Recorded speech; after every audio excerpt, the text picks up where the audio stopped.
A paz do Senhor, meus irmãos. Estamos iniciando esse primeiro trimestre desse ano de 2022. Este trimestre estaremos estudando, um assunto, um tema fantástico, que é exatamente o livro que Deus usou Ezequiel para estar escrevendo, E o tema deste trimestre é Ezequiel, o profeta com a mensagem de juízo, arrependimento, restauração e manifestação da glória de Deus. Mais uma vez, lições extraordinárias, muito atualizadas para a época em que nós estamos vivendo. Um tema extremamente profundo, muitas verdades para que nós cristãos venhamos estar estudando, meditando, revendo e aprendendo cada vez mais acerca delas. Então, eu te convido a, juntamente conosco, mergulharmos em todo esse contexto que Deus nos apresenta através deste livro, deste profeta Ezequiel. Amém? E hoje nós começamos então aqui a lição de número 1, que traz o tema A Chamada do Profeta Ezequiel. Então eu te convido aqui para, desde já, nós entendermos qual é o ministério que Deus deu para Ezequiel e como foi esse chamado, como que Deus separou Ezequiel para fazer a obra dele. Amém? E aqui eu começo, como sempre, destacando texto áureo, verdade aplicada, e o texto que Deus deu ao autor como referência para discutirmos acerca deste tema chamado do profeta Ezequiel. O texto áureo está em Ezequiel, capítulo 2, versículo 1, que nos diz: E disse-me, filho do homem, põe-te em pé e falarei contigo. Amém? A verdade aplicada. Ainda hoje, Deus tem chamado e capacitado pessoas que proclamem sua palavra com ousadia, fidelidade e amor. São 3 objetivos nesta lição. O primeiro é mostrar o contexto histórico da chamada de Ezequiel. O segundo é ressaltar a incumbência do profeta Ezequiel. E terceiro, expor a vocação visionária do profeta Ezequiel.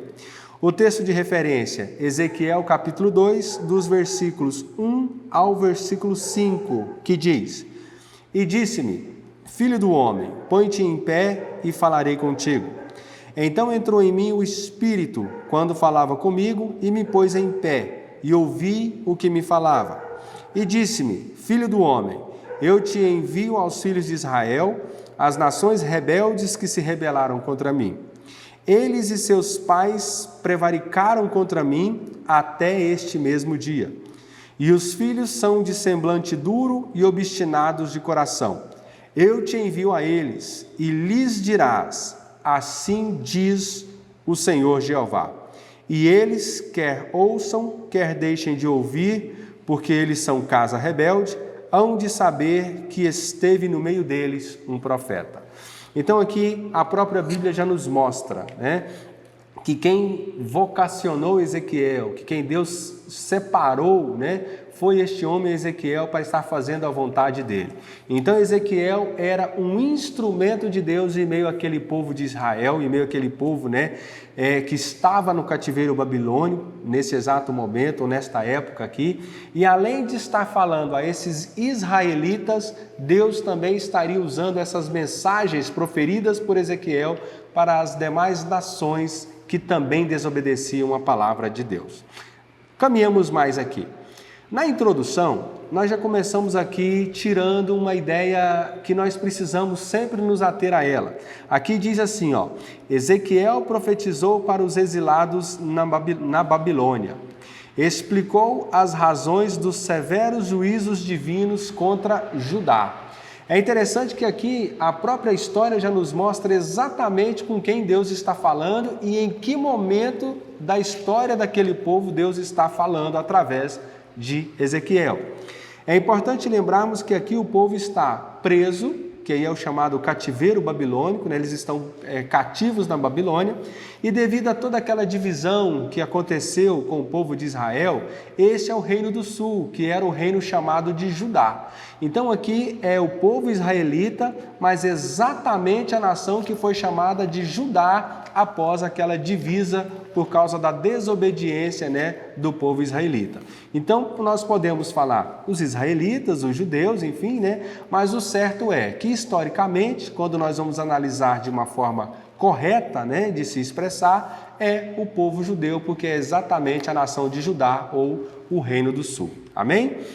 Então aqui Ezequiel vai profetizar exatamente para o povo de Judá, né, que está cativo na Babilônia, e, consequentemente, com as demais nações que também estavam ao derredor ali dos judeus naquele cativeiro, naquela nação, ou sob o jugo daquela nação, e também, é claro, com os próprios babilônios, né? Porque Deus, ele fala com todos, Deus, ele mostra o seu carinho, o seu amor, né? A sua dedicação, o seu cuidado para com todos. Porque Israel, ou nesse caso aqui os judeus, não era um povo único, né, para Deus. Na verdade, Deus usava judeus, israelitas, para que a sua palavra, né, fosse transmitida para todas as nações de todos os tempos em todo o mundo. Amém? Caminhamos mais aqui. Quando nós entramos aqui no tópico de número 1, ele nos traz aqui um contexto histórico, trazendo um breve resumo acerca dessa história, para que a gente consiga entender melhor exatamente qual foi o momento em que Deus separou Ezequiel para estar fazendo aí o seu projeto, né? Ezequiel, ele começou a profetizar, né, quando Deus o chamou, e é interessante que ele habitava exatamente no meio do povo judeu que estava preso na Babilônia. Então, Ezequiel, ele era um profeta do Senhor, foi separado por Deus para proferir a palavra de Deus, mas ele era também um dos que estavam presos. Ele era um judeu que também estava preso sob o jugo ali da Babilônia. Então ele foi tirado, né, em meio a todo aquele povo cativo para ser um profeta, para falar acerca da vontade de Deus. O nome Ezequiel significa Deus fortalece. E é interessante que Ezequiel, ele era filho do sacerdote chamado Buzi, né? Então Buzi era um sacerdote, era o nome, né, do pai deste homem, né, de Ezequiel, e Ezequiel profetizou em mais ou menos 22 anos para todo esse povo aí, tá? E aqui eu faço um destaque, né, que nós precisamos exatamente ensinar os nossos filhos o caminho que eles devem trilhar. E aqui nós podemos observar isso através dessa biografia, né, rápida, resumida da história de Ezequiel. Ele era filho de um profeta, ele era filho de um sacerdote. Então esse sacerdote, Buzi, ele não só cuidava das coisas de Deus, mas ele também soube criar muito bem a sua família, porque o seu filho Ezequiel agora era um dos profetas que Deus estava usando para levar para todo aquele povo, né, que ali estava, para todos os judeus e demais nações que estavam ali reunidos, a palavra que ele, Deus, tinha para todos nós, para todos os seres humanos daquele tempo. Então é importante, né, aqui nós já tiramos essa lição, nós precisamos ensinar os nossos em que caminho que eles devem andar. E nos nossos dias de hoje, como nós temos observado pais relapsos, né, que deixam os seus filhos para serem criados pela mídia, para serem criados aí pelos aplicativos de celulares, pela internet, pela escola e por aí vai. O nosso papel de pais é ensinar os nossos filhos no caminho que devem andar, para que eles também sejam profetas dessa última hora, assim como Buzi ensinou o seu filho Ezequiel. Amém? Caminhamos mais aqui. O item 1.1 traz como tema, né, longe da terra natal.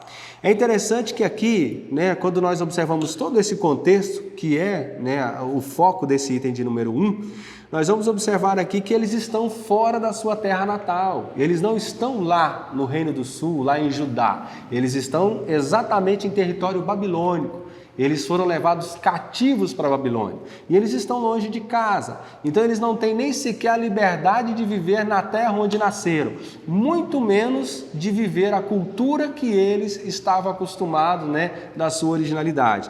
Eles estavam vivendo a cultura diferente, submetidos a uma lei diferente e principalmente submetidos a serviços braçais e duros porque eram escravos em terra distante.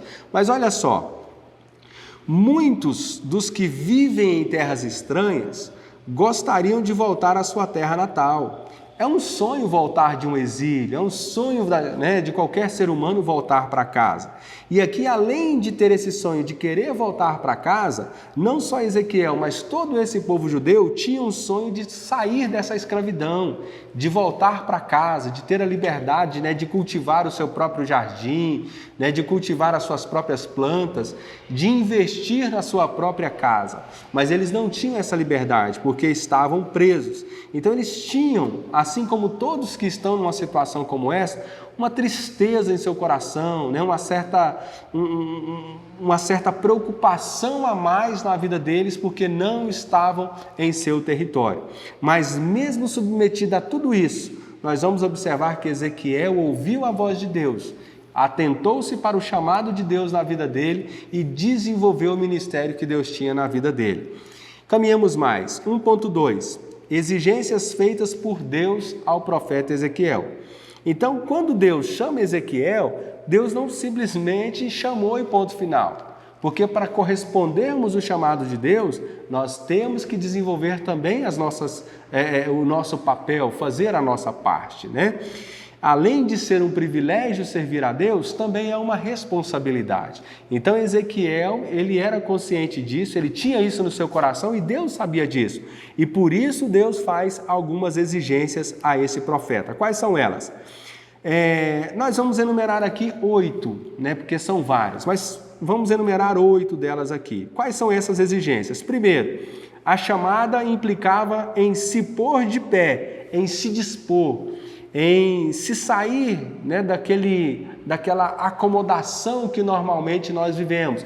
Nós nos adaptamos a algumas situações, assim como Ezequiel já tinha se adaptado ao cativeiro, por mais que tinha uma tristeza, por mais que tinha um sonho de liberdade, por mais que tinha um sonho de querer voltar para a sua terra, querendo ou não, como todos os seres humanos, existia uma certa adaptação ali, Estava adaptado com aquele meio que estavam vivendo.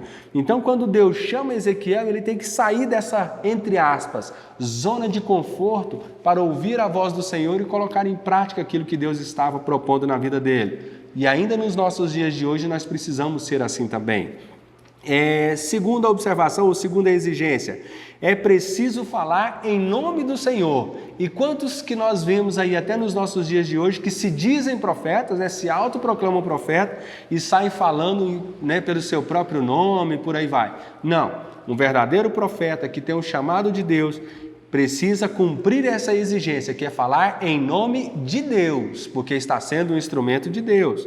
Terceiro, é preciso falar, quer ouçam ou quer não ouçam, deixem de ouvir. Então o profeta ele tem que falar, foi chamado, aceitou o desafio, aceitou a obra, aceitou o projeto de Deus na vida dele, quer as pessoas, quer o povo, quer aquele público-alvo, aceite ou não, ele tem que proclamar aquilo que Deus o levantou para fazer ou o chamou para falar. Quarto, é preciso se destacar no meio em que vive. Por quê? Porque se ele não se destacar, o povo não vai ouvir. E às vezes nós jogamos pedras nos nossos líderes, nos profetas dos dias de hoje, nos nossos pastores, nos ministros do evangelho de hoje. Muitas das vezes nós jogamos pedra acusando, de serem isso, de serem aquilo e tal. Mas para fazer a vontade de Deus, precisa se destacar, porque se não se destacar, não vai ser ouvido, não vai ser visto por aqueles que Deus quer alcançar. Precisamos entender isso, mas ao mesmo tempo também sabermos diferenciar o que é vaidade e o que realmente é aquele que está obedecendo o chamado de Deus na vida dele. Amém? Quinto, é preciso se impregnar da palavra. Quem não tem para si mesmo, não pode oferecer aos demais. Como que eu vou ser chamado para desenvolver um projeto de Deus e esse projeto de Deus não flui em mim mesmo? Como que eu vou fazer isso, propagar ele, passar para o meu próximo, se em mim ele não existe? Então, quando eu vou falar da palavra de Deus, primeiro, eu preciso realmente ter a palavra de Deus na minha vida. Ela precisa ser o meu estilo de vida para que eu consiga transmitir essa palavra de Deus para aqueles que me ouvem. Sexto, não pode temer o povo, nem as palavras que saem deles. Porque todas as vezes que um profeta estiver realmente fazendo aquilo que Deus manda, muitos irão se levantar contra ele. Nunca se esqueçam disso. E com Ezequiel não foi diferente. Aqui Deus já está fazendo essas exigências para Ezequiel, para ele entender, e lá na frente, no desenvolver do contexto, nós vamos ver que muitos se levantaram contra Ezequiel, porque a palavra que Deus trazia ao povo por meio e através de Ezequiel eram palavras duras, palavras de condenação, mas também palavras de esperança. Mas o povo só queria palavras de esperança, não queriam as palavras de condenação, né?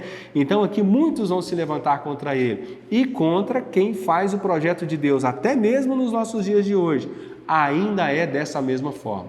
Então quem faz o projeto de Deus tem que entender que muitos irão levantar contra ele. Sétimo, não pode se assustar com sarças, espinhos e escorpiões. Aquele que faz a vontade de Deus, ele não pode ser pego de surpresa. Ele tem que estar preparado, ele tem que estar pronto para qualquer desafio e para esses eventos que acontecem, né, contra aquele que faz a vontade do Senhor.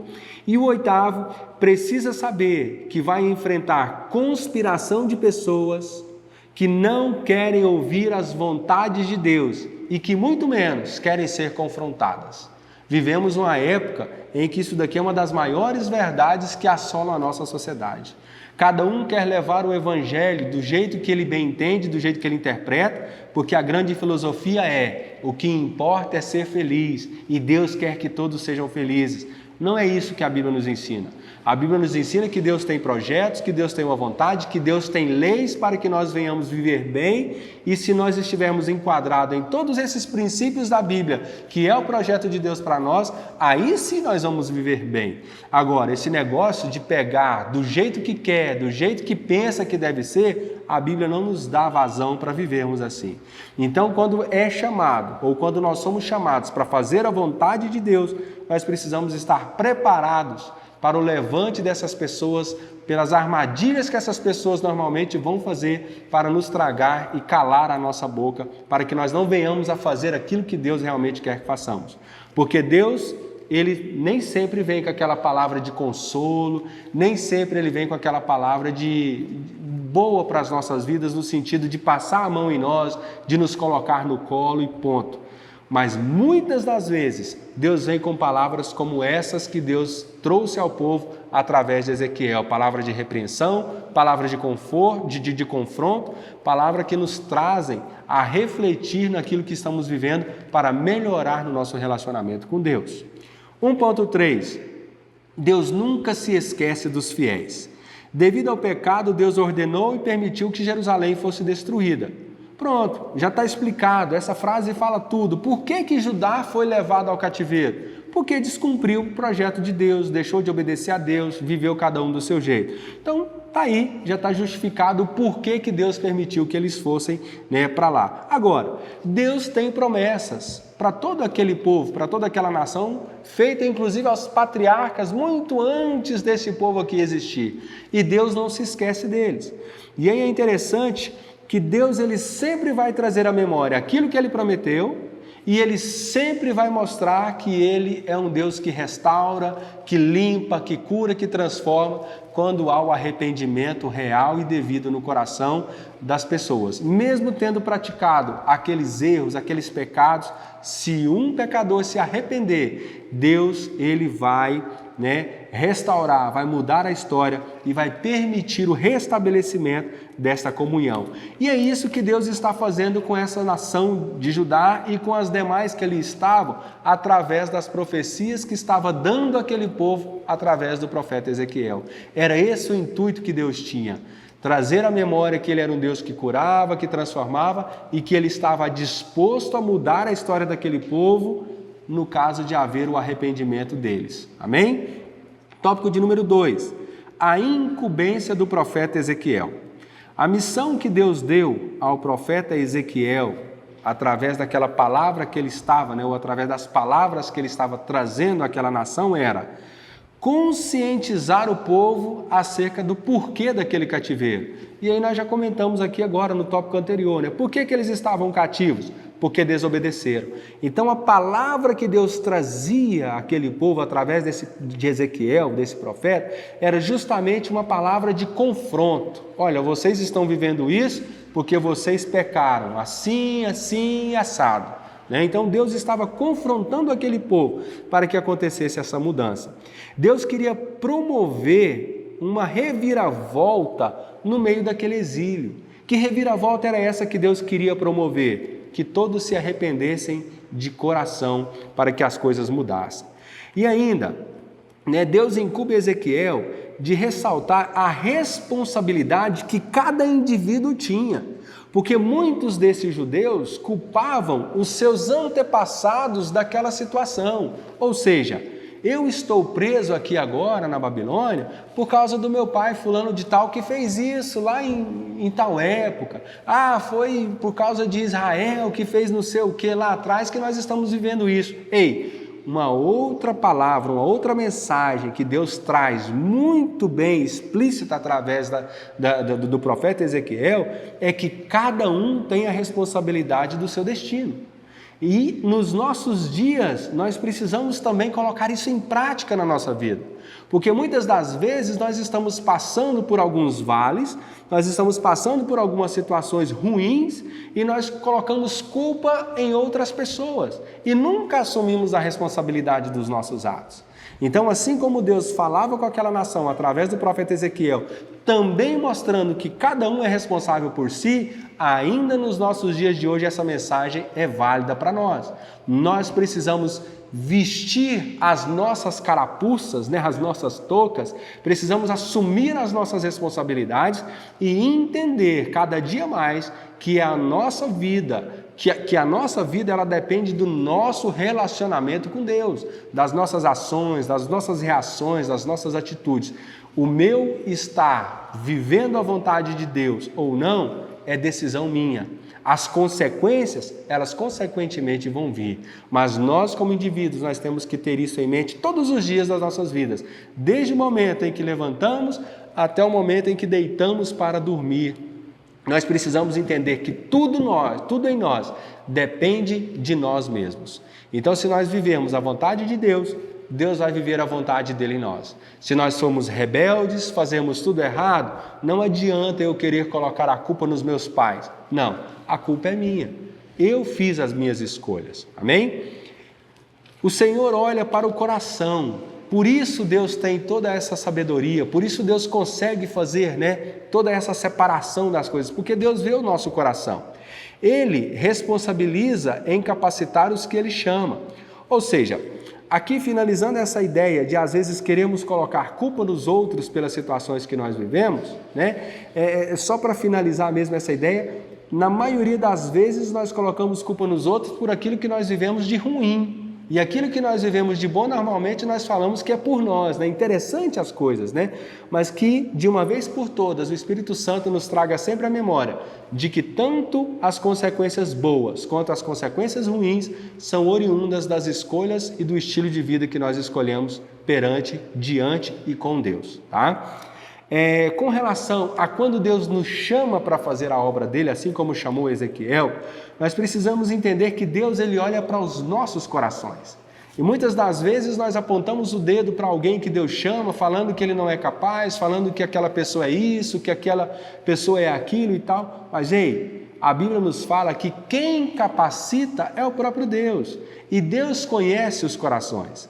E se eu sou uma pessoa que aponta tanto o dedo assim para acusar, para julgar outras pessoas, pronto, Deus já viu em mim, no meu coração, que eu não estou pronto para ser um profeta, que eu não estou pronto para ter um chamado de destaque no reino dele aqui na terra.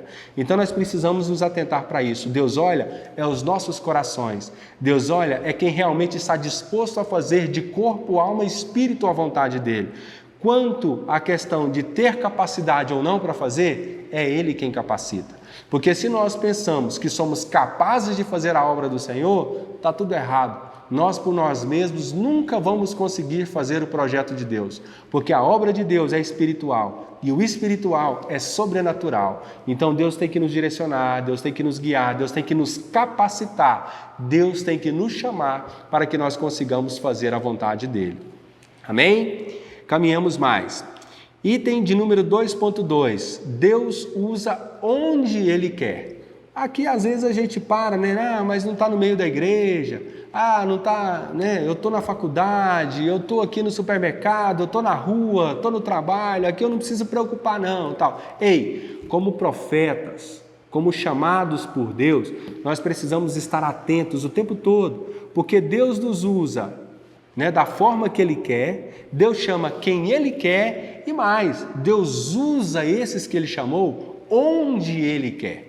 Então, onde houver seres humanos, onde houver pessoas, Deus sempre estará usando um dos seus profetas, um daqueles que Ele chamou, para que a palavra dele seja propagada, para que a vontade dele seja mostrada, né? Para que o chamado dele chegue aos corações cativos, aqueles que estão necessitados. Então nós precisamos entender que Deus é soberano e Ele sabe de todas as coisas. E independente no lugar, por menos provável que seja aquele lugar, Deus pode estar exatamente nos usando naquele lugar para se manifestar, para chamar um profeta, para restaurar uma alma, para mudar uma história. Então, ei, você como um profeta de Deus, já está desenvolvendo o seu ministério, esteja atento para ser usado em qualquer lugar. Você que ainda não se sente chamado como um profeta de Deus, ei, também esteja atento, porque em qualquer lugar, a qualquer momento, Deus pode te separar para ser o profeta que Ele quer que você seja. Item de número 2.3, Deus usa na hora que Ele quer. É o complemento dessa ideia, né? Deus chama quem Ele quer, Deus usa onde Ele quer e, para finalizar, Ele usa na hora que Ele quer. E muitas das vezes nós vamos ver muitas pessoas que se dizem, né, profetas, que se dizem usados por Deus, querendo fazer de qualquer momento, de qualquer situação, de qualquer forma, né, de qualquer tempo mesmo, é como se fosse desenvolvendo o ministério de Deus. Mas, ei, tudo bem, Deus usa, né, no momento em que Ele quer, mas Deus tem a sua hora certa para fazer todas as coisas. Então, o sobrenatural de Deus, ele não é simplesmente derramado em todo o tempo, como nós vimos aí alguns que se dizem profetas, curandeiros, né? E por aí vai. A Bíblia nos ensina que nós temos os dons do Espírito, e muitos dizem que tem o Espírito disso ou daquilo, né? Que tem o dom, né? Melhor dizendo, disso ou daquilo. Não, os dons são do Espírito, que o Espírito Santo concede a nós, servos de Deus. Então, Deus vai nos usar com os dons que são do Espírito Santo, dados agora a nós, né, momentaneamente, para que, em determinada hora, naquele momento, Deus nos use para fazer o projeto dele acontecer. O chamado é de profetizar. Então, na hora que Deus quiser, né, na hora que Deus quer, nós vamos ser usados com o dom da profecia, né? Mas o dom não é nosso. O dom é do Espírito Santo que está proporcionando a nós para que sejamos usados. Amém? Item de número 3. O item de número 3 nos fala de um profeta com vocação visionária. Então, um profeta, para ser realmente um profeta de sucesso, para desenvolver bem o ministério de Deus na vida dele, ele tem que ser visionário. Porque todo profeta, ou todo aquele que faz a vontade de Deus, ele sempre vai estar à frente daqueles do seu tempo. Nunca se esqueçam disso. Quem realmente vive o projeto de Deus na vida dele, ele sempre vai estar na frente daqueles que vivem juntamente com ele, né? Então, Ezequiel, ele é um profeta visionário. Por quê? Ele tinha uma visão diferente. Ele estava à frente do povo do seu tempo. Por quê? Porque ele tinha os olhos, a mente, os ouvidos e o coração completamente pautados naquilo que Deus queria para a vida dele. Era um homem temente, era um homem que se preocupava com a vontade de Deus. E aqui nós vamos observar exatamente isso, né? Porque Deus vai usar esse profeta, vai dar as mensagens para ele através de visões. E essas visões não são visões já mostrando, né? Fale isso, ponto final e acabou, não. Eram visões que vinham através de símbolos. e símbolos muito complexos de serem interpretados, dentre outros detalhes mais nessas revelações dessas palavras que Deus daria a ele para ser revelado. Então, nós observamos aqui que Ezequiel ele era um visionário, não só na sociedade, porque ele estava à frente do seu tempo, mas principalmente no quesito de relacionamento com Deus, de vida espiritual. Então, como profeta, nós temos que ser visionários, materialmente falando, porque devemos estar à frente daqueles que estão aqui no nosso tempo, e também no sentido espiritual. Precisamos ser visionários no mundo espiritual para sabermos nos relacionar com Deus e entender aquilo que o Espírito Santo, que Deus está nos mostrando. 3.1. Esse 3.1 nos diz a visão do rolo de um livro. Essa é uma das visões que Deus deu ao profeta Ezequiel. E aqui vem destacando, o rolo que Deus mostra para Ezequiel, o rolo dessa visão, ele continha as palavras do Senhor. Então esse rolo, esse livro em formato de rolo que Deus mostra a Ezequiel, tinha as palavras do Senhor. Olha a profundidade do relacionamento de Ezequiel com Deus. Deus mostra para ele um livro, em formato de rolo, e nesse livro as palavras que lá estão são as palavras de Deus. Seguimos aqui. E aqui nós vamos ver, mais aqui algumas coisas, vai dizer o seguinte: comer o rolo, que nessa visão lá, Ezequiel, enfim, comer o rolo simbolizava que o profeta Ezequiel precisava receber primeiro a mensagem de Deus e se comprometer antes de anunciá-la. É aquilo que nós já comentamos lá atrás, Então, antes de desenvolver o ministério, o profeta de Deus, ele precisa ser preparado. Então, nessa visão aqui, Deus está dizendo para Ezequiel, antes de proferir, antes de falar, antes de soltar a minha palavra, você precisa ingerir, você precisa engolir, você precisa absorver aquilo que eu estou te mostrando, aquilo que eu estou te revelando, ok? Não é sensato nem honesto oferecer aos outros aquilo que eu não tenho. Então, essa mensagem finaliza então aqui esse item de número 3.1. Para mim transmitir, eu preciso ter. 3.2, a visão dos querubins. É uma outra visão que Deus dá a ele.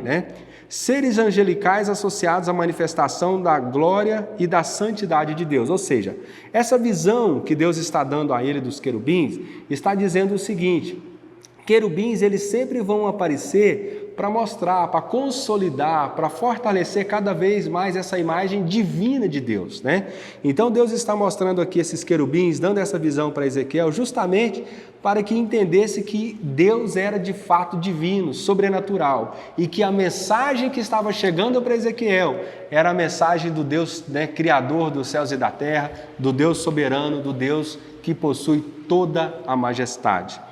Nessa visão de Ezequiel, os querubins que apareciam como brasas de fogo ardente anunciavam aos exilados a glória e a santidade de Deus.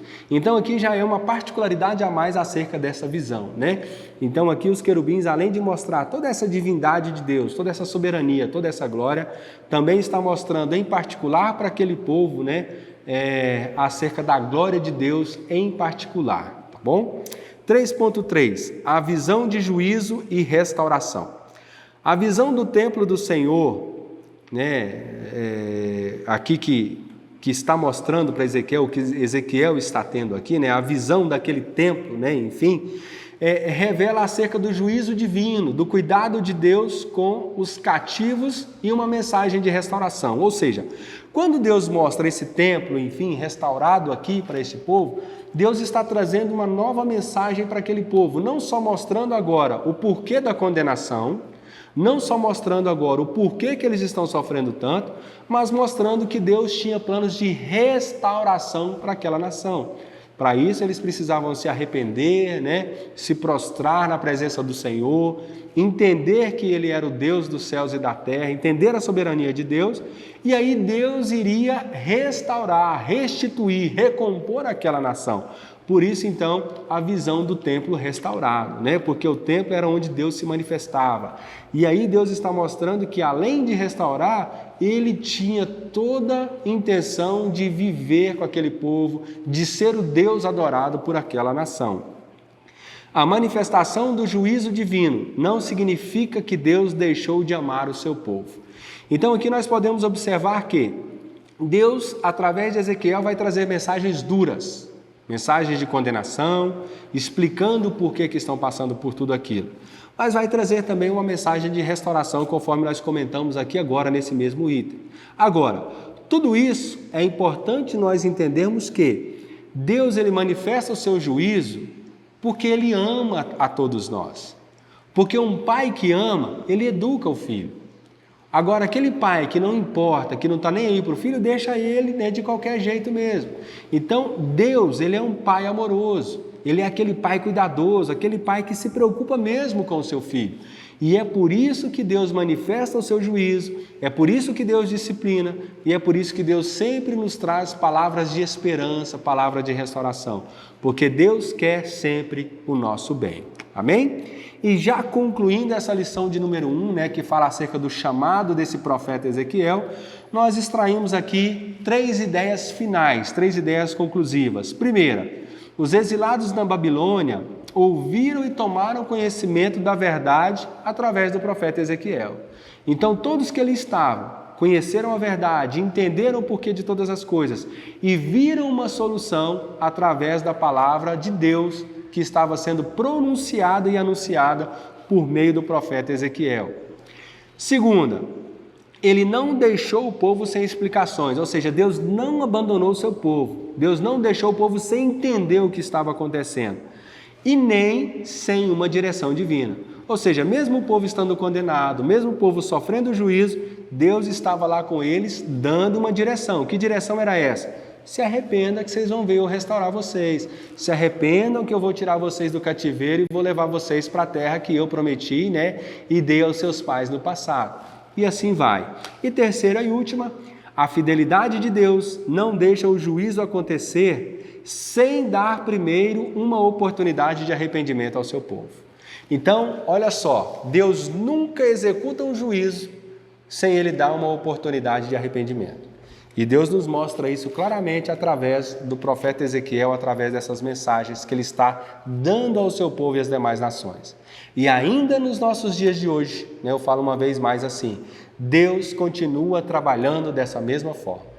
Deus continua nos chamando, Deus continua nos separando, Deus continua nos alertando, Deus continua usando os seus profetas para falar com nós ou conosco através da sua palavra, né? Seja ela falada, seja ela cantada, qual é a sua vontade para nós. E Deus tem nos alertado acerca dos problemas, acerca das maldades que existem nesse mundo que nos tiram da presença dele.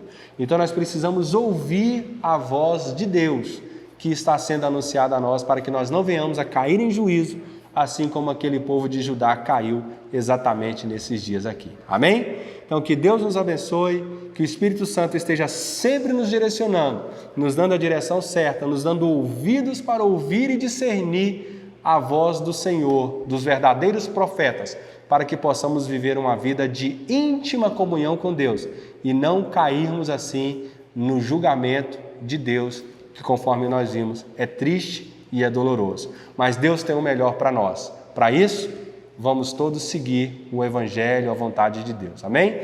Deus nos abençoe. Até mais.